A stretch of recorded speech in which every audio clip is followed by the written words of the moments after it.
કુખ્યાત કીર્તિનો પાવર તો પોલીસની પકડમાં આવતાની સાથે જ ફૂસ થઈ ગયો। શિવરાત્રીમાં પોલીસ અને મીડિયા સામે બરાડા પાડનારી કીર્તિ જૂનાગઢ પોલીસના હાથમાં આવતાની સાથે જ હવે બચવા માટે રોદડા રોતી અને મીડિયા સામે આજીજી કરતી નજરે પડી। ત્યારે ડ્રામા ક્વીન કીર્તિના કેવી રીતે તેવર બદલાઈ ગયા, આવો જોઈએ।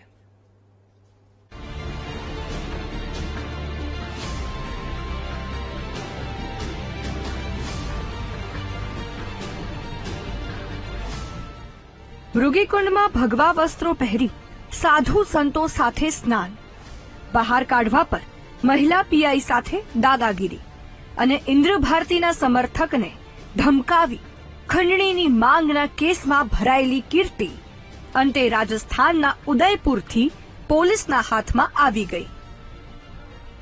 જે કીર્તિ શિવરાત્રીના મેળામાં પોલીસ અને મીડિયા સામે દાદાગીરી કરતી જોવા મળી હતી, સંતોની વચ્ચે બેફિકર થઈને સ્નાન કરવા ઘૂસી ગઈ હતી, મીડિયા કર્મીઓને અપશબ્દો બોલી રહી હતી, આજે તે ઝડપાતાની સાથે જ મદદ માટે મીડિયા સામે ગુહાર લગાવતી જોવા મળી।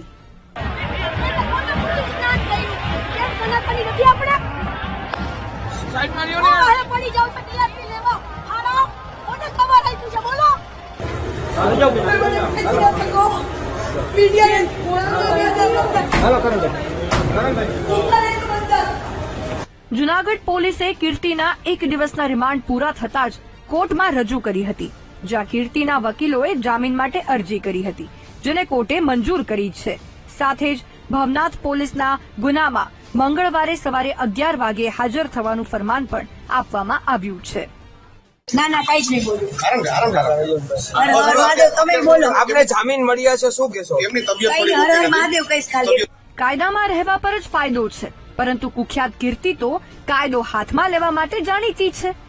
સુધરે તે બીજા, કીર્તિ નહીં, પરંતુ હવે કાયદાના સકંજામાં આવતા ઢીલી ઢફ થઈને આજીજી કરતી નજરે પડી। તેવામાં કીર્તિને સંતો સાથેની દુશ્મની અને મૃગીકુંડ વિવાદ કેટલો ભારે પડે છે તે જોવું રહ્યું। જય વિરાણી, વીટીવી ન્યૂઝ, જૂનાગઢ।